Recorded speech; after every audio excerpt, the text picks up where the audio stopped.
એક વાત કરીએ તો અમદાવાદમાં ખાનપુર ભાજપ કાર્યાલય ખાતે મુખ્યપ્રધાન આનંદીબહેને ભાજપની જીતની ઉજવણીમાં સહભાગી બન્યા હતા।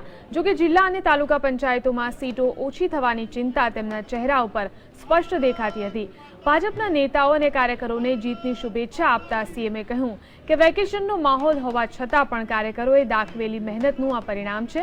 જો કે સાથે જ તેમણે ભાજપ 80-90 પર સમેટાઈ જશે તેવા કોંગ્રેસના નેતાઓને ટોણો પણ માર્યો હતો। જ્યાં સુધી જિલ્લા પંચાયત અને તાલુકા પંચાયતનું પરિણામ છે ત્યાં સુધી આપણે થોડુંક પરિણામ ઓછું મેળવી શક્યા છીએ, એ હકીકત છે। એવું બધું બહાર આવ્યા કરતું હતું કે 80-90 માં સમેટાઈ જઈશું। ઘણા બધા કહેતા હતા, લખતા હતા, બોલતા હતા, પણ